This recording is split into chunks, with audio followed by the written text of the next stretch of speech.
So we have to be scheduling intentional time for yourself or your inner child, however we need to think about it. But it's intentional time to take care of yourself, to get that alone time if you need alone time, to get playtime if you need playtime. And like my inner child loves to learn about all kinds of random stuff. So I need to make sure that there is time in my day or at least time in my week for that to happen.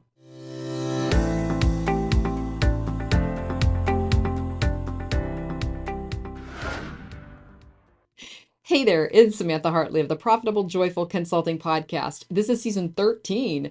We are talking about empowering women consultants. And today I want to talk about self care and the cornerstone of it, really, which is getting good quality sleep. I have battled and conferred and discussed and encouraged my clients to prioritize this area for themselves. But sleep isn't always easy. There are many reasons we don't get enough sleep. And some of those are the beliefs that we have, and some of those are life situations, and some of those are health conditions. And sometimes it just comes down to entrepreneurial anxiety. So I'm going to spend a little time today talking about like why sleep is so important, why we don't get the sleep that we need to have, a little bit about what we mean when we're talking about getting good sleep, and then the how, like how can you get better sleep and what can get in your way of that.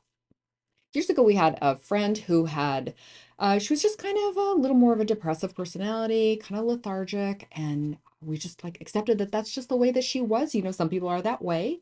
She went to a sleep treatment place, found out she had undiagnosed until that point sleep apnea, began to get treated for it, and almost overnight transformed into a completely different person.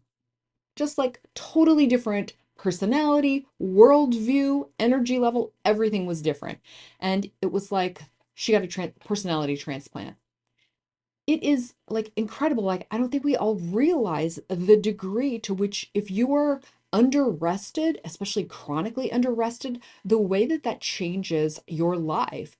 As consultants, we can't be chronically underrested. Like you need to be at your best. And if you're trying to build your company and work with clients and really bring value to them, then you have got to take care of yourself. And you've got to sleep better, sleep more, get quality sleep so that you're refreshed and regenerated. So there are three facts that stand out to me about sleep. And before I say them, I'm going to disclaim, I'm not a scientist. I don't study this stuff. I mean, I'm a hobbyist and that I pay attention to these things. And these three facts stood out to me, and I'm sharing them woman to woman and consultant to consultant and not pretending to be some sort of sleep scientist. The first thing is that when you are even a little sleep deprived, it's as if you are impaired by alcohol. This is the, remember seeing the signs of like drowsy driving is equals drunk driving?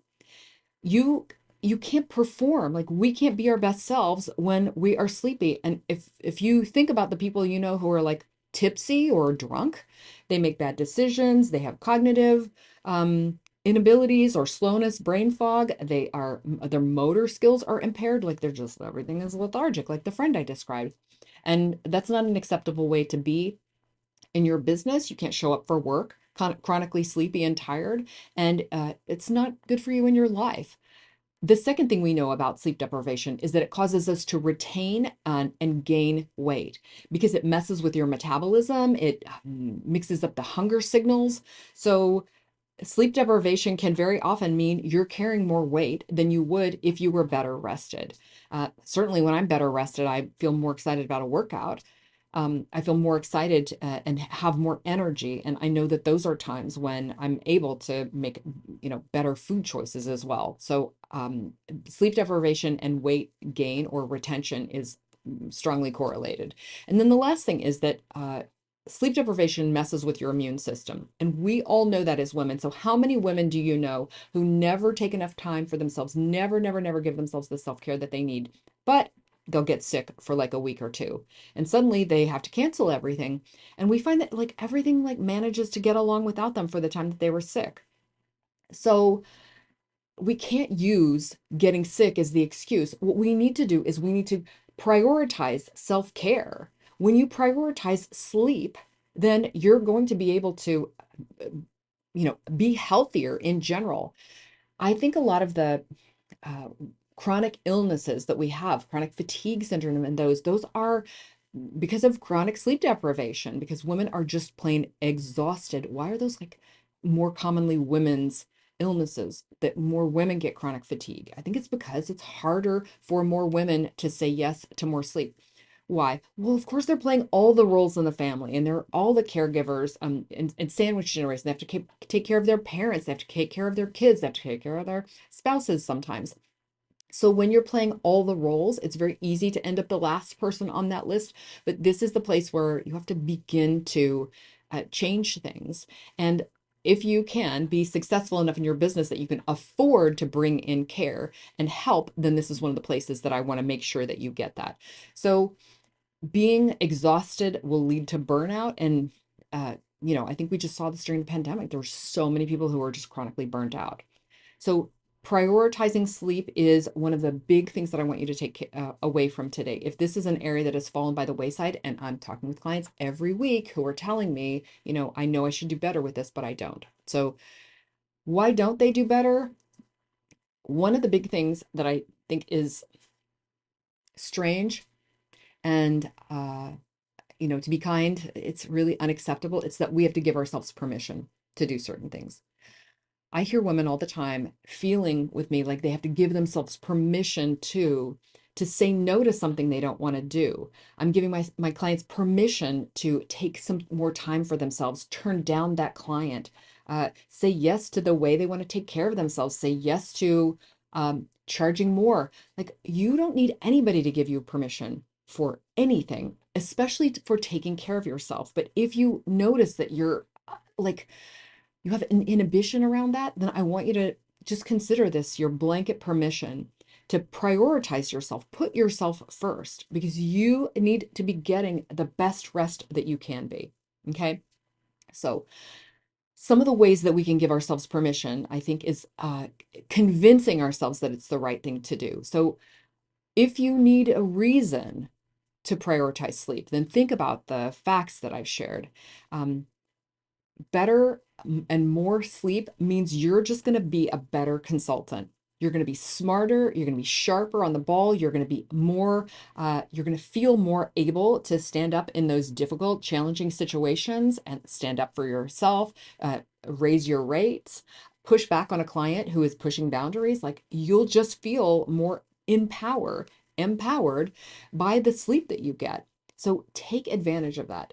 And if you need to continue to persuade yourself, then I'd love for you to adopt uh, an affirmation and really affirm this. Like, I create a new belief for myself by.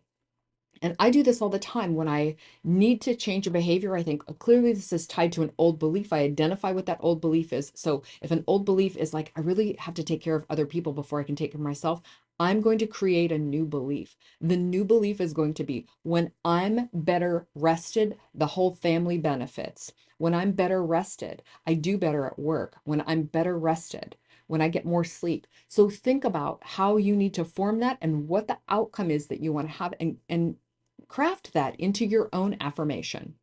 The second thing I want to look at here after permission is sleep hygiene. So this is, I didn't want to title this episode to this because I don't love this term, but sleep hygiene isn't the kind of pajamas you're wearing or how clean the sheets are. Sleep hygiene is speaks to all of the routines that you have around sleep. And we cannot talk about this without the elephant in the room, which is in the room with you and is probably right beside your head, which is the phone. So I too use the phone as my alarm clock, but you can put the phone far away from you. Studies show that you need to have the phone at least 3 feet away from you when you go to bed.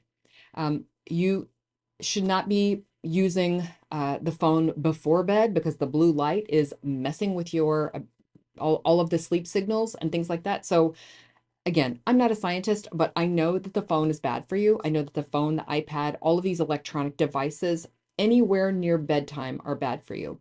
So the phone overhead light is another one. Um, Really creating a better situation for yourself when it's time to go to bed is key. Can you take your phone and move it a little further away from where you're sleeping? Ideally, it would be out of the room. If it's the alarm clock, can you move it 3 feet away? So just in your bedroom, measure 3 feet away and move the phone because you can't be using the phone. Um, I'm going to tell you I'm completely guilty and I do use the phone before bed and it doesn't keep me up because I'm a champion sleeper. Does it affect the quality of my sleep? Not in a way that I notice. So to me, this isn't a problem for me. But if you notice that you're not sleeping well or that you're watching something that's stimulating before bed, then at least move the phone away from you. So I mentioned the things that are stimulating. I know that the phone is not a problem for me in particular, but what is a problem is any reading any business stuff or especially whether on the phone or business articles or when I've read business books, things that excite me about work and stimulate ideas, I can't read before bedtime. So that's a thing that I know about myself. So whether this is your actual phone or whether it's something that's too stimulating for you, try to move that away from yourself and be intentional about electronics and light. So we don't use overhead light after about 9 p.m. That means we use lamps and not the bright light in the bathroom, but the regular light. And I just try to be intentional with light so that I am facilitating sleep in a better way. So that's the first how that we want to look at. The second thing I want to look at is when you can't get to sleep and the way I use relaxation breathing. I never had any problem sleeping before I met this terrible villain called hot flashes. When hot flashes came into my life, I suddenly was completely sleep disrupted. Before that, the only time I'd ever had any trouble was when I had extreme stress at work. And believe it or not, that was not in self-employment, it was back at corporate.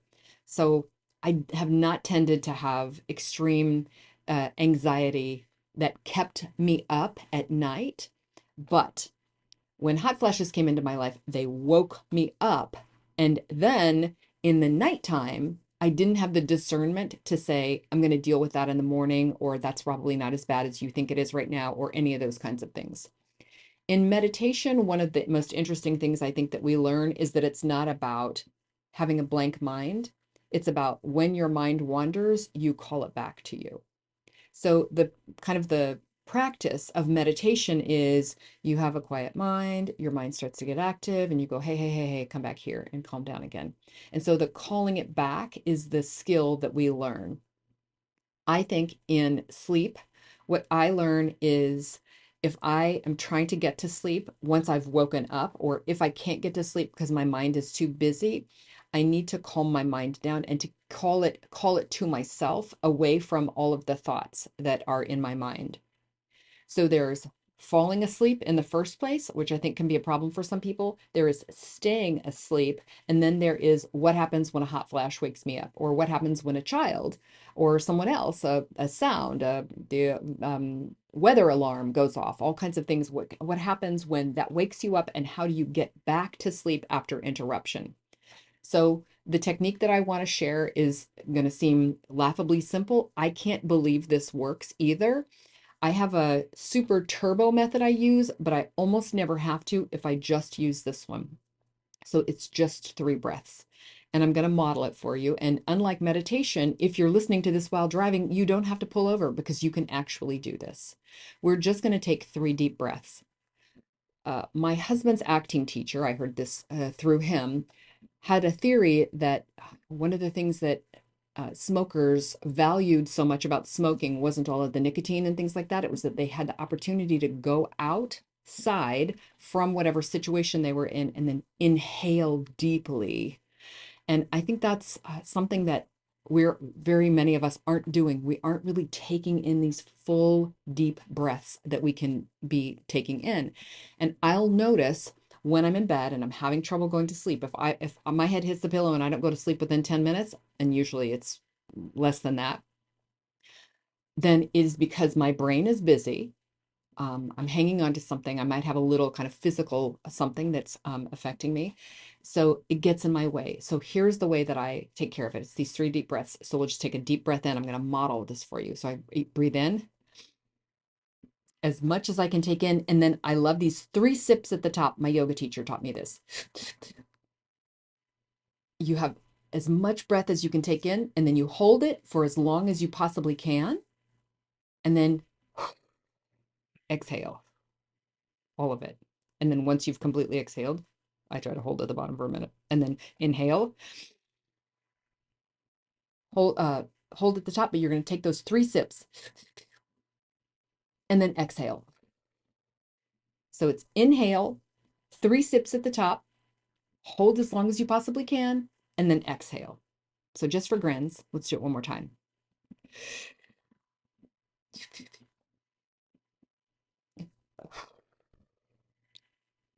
When I do that 3 times, I can have had a hot flash that woke me up or some other disturbance, or I can have busy brain. When I do it 3 times in a row, what I will find is I'll find that it seems like I haven't had a full breath all day long, that I really never relaxed all day long. And this was my first chance to do that. So I have a full body relaxing feeling. The second thing I notice is I can feel inside of my body, I can feel the relaxation going into my toes and into my fingers. And like I feel it moving around my body, and all of my limbs relax. I will, as I'm doing the breathing, I will visualize breathing into those extremities sometimes. I I really never need to do this one twice, but if in the rare occasions that you do go ahead and just do it again. And probably 3 rounds of this will put you to sleep. If you're having trouble beyond this, and there's fall asleep, stay asleep, and go back to sleep were the kind of categories I gave you, then there are plenty of natural ways to handle that. We now have CBD is available in a lot of areas. There's other forms of CBD that are now legalized. Medical cannabis is now available to some people as something that works for them. Uh, Whatever you need to have, take the most natural version of that you can, so that you can sleep. And to me, that piece, that the how of this is the next most critical thing. The last piece that I'll talk about, I think, is a little controversial, and that's having a bedtime. Sleep hygiene, creating this atmosphere for yourself in which it's easy to go away, putting the phone where it belongs, really relaxing yourself completely. That's great. But doing that at 1 o'clock in the morning after you've either stayed up too late watching, working, which I have done, believe me, in the past years, whether you've been binge watching something and you couldn't stop, whether you're reading something, whether you're on the phone and it's like just one more, just one more, just one more in the infinite scroll, which is the bane of all of our existence. Whatever has happened, one of the best things that you can do for yourself is to institute a bedtime. It's controversial, and I'll talk about that in just a second, why I think it's so controversial, but it's really hard if you have not done a bedtime, to put one in place. We need to have a bedtime if you want to have a wake up time. I'm not a 5 a.m. person. We wake up at between 7:30 and 8:30. My morning routine is a wonderful slow morning that includes meditation, going over dreams, drinking tea, being with dogs. It's a slow morning. I'm not one of these get up at 5 a.m. and bang out your 5 tasks before 9 a.m. and all the blah, blah, blah. However, what I have learned from being around people who get up really early is that they go to bed really early. You know how it's really super easy to wake up at 6:30 or even 5 in the morning? It's to go to bed at 9 o'clock. That was a revelation to me because my husband and I are 2 grownups who don't have children. And one of the tendencies of people like us is to act like you're 14 years old and stay up until it's 1 in the morning. So for years, it was almost impossible for us to go to bed before 1 in the morning. Finally, once we were able to go to bed at a more reasonable hour, it was still, 12:30. And finally, because we have been sharing space with a couple who was an early rising couple, we have learned to go to bed at a reasonable hour. So I think probably a more natural time for us is 10:30 to 11. There is a function on the phone which will you can program as a bedtime, and it'll remind you not just of you said it's time for you to go to bed, but it'll remind you when it's time to start winding down. And I love this. The phone is telling you it's time to wind down. So put all your stuff away and get in the bed. You're going to know after a while how long your winding down routine takes you. But I'm amazed that just like putting the dogs to bed and putting the stuff in the kitchen away and getting the bedroom ready and brushing teeth and all, like that whole process can take like 40 minutes. So, having a chunk of time to wind down is really critical. So, why is bedtime such a big deal? I've talked about that you might need permission to go to sleep and give yourself more sleep. I've talked about sleep hygiene just as a concept. And now I want to talk about the third thing that I see happen when we talk about sleep, and that is your inner child. When I talk to consultants, they will tell me, I just don't want to go to bed at night. I like to stay up. I don't want to have a bedtime. I don't want to go to bed. I would think that was the craziest thing I'd ever heard, except I completely identify it with it. My inner child hates bedtime. And in general, I would say as a grown up, one of the things that is also resonates with me is I don't want to admit that this day is over. I don't want to end this day. I don't want to uh, have to stop what I'm doing with this day and end it. I have more stuff I want to do in this day that I didn't get to yet. And so I don't want to go to bed. There's a lot tied up in that, obviously. And so some of the things that I've learned that I can do to help with that um, is not imposing bedtime like it's a strict punishment. You can't have any more fun and you need to have a bedtime because it's bad for you. We have to be gentle with that inner child and have a conversation with her and enlist her support. And we can't bribe it. We can't punish that support because she'll win. Your inner child will win and keep you up scrolling the phone or watching the Netflixes if you have not had a fair and mature conversation with her. So you have to enlist the support of your inner child in this way.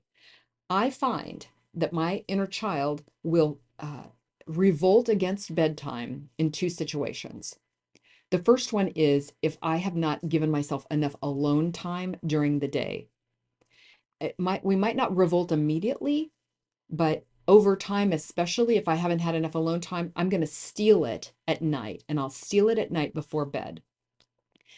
Because why? Because I can't have it during the workday and I can't have it during family time and social time. And so kind of the only time that's left for a lot of people is that nighttime.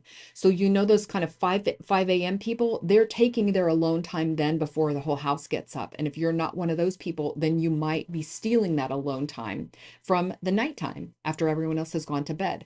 So it's possible you just need more alone time. How can you be intentional about giving yourself that? It's okay to take that alone time during your workday and to go somewhere where you can be alone and do whatever you want to do with that time.